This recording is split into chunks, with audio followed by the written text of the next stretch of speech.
Hi friends, welcome back to Krishna aptitude. ఈ రోజు వీడియోలో నెంబర్ సిస్టమ్ టాపిక్కి సంబంధించిన ఒక ఇంపార్టెంట్ మోడల్ని మనం డిస్కస్ చేయబోతున్నాం. అదేంటి అంటే నెంబర్ ఆఫ్ ఫ్యాక్టర్స్ని ఎలా ఫైండ్ అవుట్ చేయొచ్చు. ఫర్ ఎగ్జాంపుల్ ఒక నెంబర్ తీసుకోండి. 12 అనే ఒక నెంబర్ని మనం చూసినట్లయితే 12 అనే నెంబర్కి ఎన్ని ఫ్యాక్టర్స్ ఉంటాయి అనేది చూసినట్లయితే 1, 2, 3 అనేది ఫ్యాక్టర్ అవుతుంది. నెక్స్ట్ 4 అనేది ఫ్యాక్టర్ అవుతుంది. నెక్స్ట్ 6 అవుతుంది, 12 అవుతుంది. సో ఎన్ని ఫైనల్గా ఈ యొక్క 3 అంటే టోటల్గా 12 అనే నెంబర్కి 6 ఫ్యాక్టర్స్ అనేది ఉంటాయి. ఒకవేళ 12 అనేది ఇచ్చాడు కాబట్టి మనం ఇలా వరుసగా రాసుకుంటూ వెళ్ళాము. ఒకవేళ 240 ఇచ్చి ఉంటే, లేకపోతే 360 ఇచ్చి ఉంటే, లేకపోతే 3000 ఇచ్చి ఉంటే తక్కువ టైంలో ఎలా ఫైండ్ అవుట్ చేయొచ్చు అనేది ఒకసారి మనం చూసినట్లయితే ఈ 12 అనేది ప్రైమ్ నెంబర్స్ను ఉపయోగించి ఎలా రాసుకోవచ్చు అనేది చూడాలి. సో 12 అనేది ఎలా రాసుకోవచ్చు, మనం 2 into 6గా రాసుకోవచ్చు. నెక్స్ట్ ఈ 6 అనే దాన్ని మళ్ళా ప్రైమ్ నెంబర్స్ ఉపయోగించి ఎలా రాసుకోవచ్చు, 2 into 6ని ఎలా రాసుకోవచ్చు, 2 into 3 అనమాట. సో ఫైనల్గా మనకేమొచ్చింది రిజల్ట్ అనేది 2 square into 3గా మనకు వచ్చింది. సో ఇలా మీరు ఫైనల్గా ప్రైమ్ నెంబర్స్ను ఉపయోగించి ఇలా మల్టిప్లికేషన్గా రాసిన తరువాత ఇక్కడ 2 పవర్లో ఎంత ఉంది, 2 అనే నెంబర్ ఉంది. సో 2కి 1 యాడ్ చేసుకోండి. 2కి 1 యాడ్ చేస్తే ఏమవుతుంది, 3 అవుతుంది. నెక్స్ట్ 3కి పవర్లో ఎంత ఉంది, 1 ఉంది. సో 1కి 1 యాడ్ చేస్తే ఏమవుతుంది, 2 అవుతుంది. సో 3 into 2 ఎంత, 6 అవుతుంది. సో ఇంకా ఎవరికైనా అర్థం కాకపోతే చూడండి, ఫస్ట్ ఏం చేయాలి, 12 అనే నెంబర్ ఉంది కాబట్టి ప్రైమ్ నెంబర్స్ను ఉపయోగించి ఫైనల్గా మనకు ఒక రిజల్ట్ రావాలి. సో 12ని ఎలా రాసుకోవచ్చు, 2 into 6 అనమాట.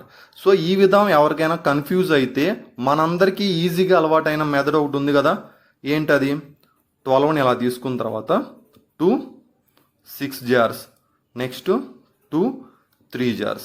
సో ఫైనల్గా ఏమైంది, 2 square into 3. మనం ఫైనల్గా చేయమంది ఏంటి, 2 ఉంది పవర్లో. సో దానికి 1 యాడ్ చేసుకుంటే ఏమవుతుంది, 3 అవుతుంది. నెక్స్ట్ 3కి పవర్లో 1 ఉంది. సో 1కి 1 యాడ్ చేస్తే 2 అవుతుంది. సో 3 into 2 అంటే 6 అనమాట. సో ఇంకా ఎవరికైనా నాకు తెలిసి కొంచెం డౌట్ ఉండొచ్చు. సో వారి కోసం నెక్స్ట్ క్వశ్చన్ చూద్దాం. అందరికి ఈజీగా అర్థమవుతుంది. ఏంటి question, how many factors does 240 have అనమాట. సో 240ని ఫస్ట్ మనం ఎలా రాసుకోమన్నాం, ఇందాక మోడల్లో లాగా 2 into 120, 120 టైమ్స్. నెక్స్ట్ ఏమవుతుంది, 260 times. Next 230 times. Next 215 times. Next 15 ఎలా రాసుకోవచ్చు, 5 jars. సో అందరికీ ఒకటి చెప్తున్నాను, ఫైనల్గా ఈ రిజల్ట్ మాత్రం మీరు ప్రైమ్ నెంబర్స్ని వచ్చేలాగా కన్సిడర్ చేసుకోవాలన్నమాట. సో 2s అనేవి ఎన్ని ఉన్నాయో చూడండి. సో 2s అనేవి ఎన్ని ఉన్నాయి, 1 2 3 4 అంటే 2 power 4 ఇంటూ నెక్స్ట్ 3s ఎన్ని ఉన్నాయి చూడండి, 3 అనేది 1 ఉంది కాబట్టి ఇంటూ 3. నెక్స్ట్ 5 అనేది 1 ఉంది కాబట్టి సో ఇలా ఇండికేట్ చేసిన తర్వాత ఏం చేయమన్నాము, సో 2 పవర్లో ఎంత ఉంది, 4 ఉంది. సో 4కి 1 యాడ్ చేసుకుంటే 5 అవుతుంది. నెక్స్ట్ ఇక్కడ పవర్లో 1 ఉంది కదా, సో 1కి 1 యాడ్ చేస్తే ఏమవుతుంది, 2 అవుతుంది. నెక్స్ట్ ఇక్కడ పవర్లో 1 ఉంది కాబట్టి దానికి మరలా 1 యాడ్ చేసుకోవాలి, 2 అవుతుంది. సో 5 into 2 ఎంత, 10 into 2 20. సో 240 అనే నెంబర్కి ఎన్ని ఫ్యాక్టర్స్ ఉంటాయి అంటే దానికి ఆన్సర్ ఏమవుతుంది, 20 ఫ్యాక్టర్స్ ఉన్నాయి అవుతుంది. సో మేబీ ఎవరికైనా డౌట్ ఉంటే ఇంకొకసారి ఫైనల్గా చూడండి. 360 తీసుకుందాం. సో 360ని మనం ఎలా రాసుకోవచ్చు, 2 180 jars. అదేవిధంగా 2 90 jars. Next 2 45s. Next 3 15s. Next 3 5s. So ఎలా రాసుకోవచ్చు, 2 అనేది ఎన్ని ఉన్నాయి చూడండి, 1 2 3 అంటే 2 cube ఇంటూ నెక్స్ట్ 3s అనేవి ఎన్ని ఉన్నాయి, 2 ఉన్నాయి కాబట్టి 3 square. నెక్స్ట్ 5 అనేది 1 ఉంది కాబట్టి 1 అనమాట. సో నెక్స్ట్ ఏం చేయాలి, ఫైనల్ స్టెప్లో మీరు ఇక్కడ 3 ఉన్నాయి కాబట్టి 2 power 3 కాబట్టి పవర్లో 3 ఉంది కాబట్టి దానికి 1 యాడ్ చేసుకోవాలి, 4.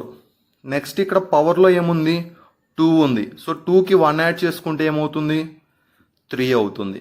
నెక్స్ట్ ఇక్కడ పవర్లో 1 ఉంది. సో 1కి 1 యాడ్ చేసుకుంటే ఏమవుతుంది 2 అవుతుంది. సో 4 ఇంటూ 3 12, 12 ఇంటూ 2 24 అనమాట. సో 360 అనే నెంబర్కి టోటల్గా ఉన్న ఫ్యాక్టర్స్ ఎన్ని అంటే 24 ఫ్యాక్టర్స్ అవుతాయి. సో ఈ మోడల్ చాలా చాలా ఇంపార్టెంట్. ఎస్ఎస్సికైనా ఏ కాంపిటేటివ్ ఎగ్జామ్కైనా కూడా ఈ మోడల్ అనేది చాలా ఇంపార్టెంట్ ఫ్రెండ్స్. సో మీ ఇచ్చే క్విజ్ క్వశ్చన్ ఏంటి అంటే 500 అనే నెంబర్కి ఎన్ని ఫ్యాక్టర్స్ ఉంటాయి, అదేవిధంగా 720 అనే నెంబర్కి ఎన్ని ఫ్యాక్టర్స్ ఉంటాయి అనేది కామెంట్ సెక్షన్లో కామెంట్ చేయండి. ఇంకా ఈ వీడియోకి సంబంధించి ఎవరికైనా డౌట్లు ఉన్నా కూడా కామెంట్ సెక్షన్లో కామెంట్ చేస్తే నేను ఇండివిజువల్గా రిప్లై ఇస్తాను ఫ్రెండ్స్. ఈ వీడియో కానీ మీకు నచ్చినట్లయితే లైక్ చేయండి, మీ ఫ్రెండ్స్కి షేర్ చేయండి. Thank you guys, all the best.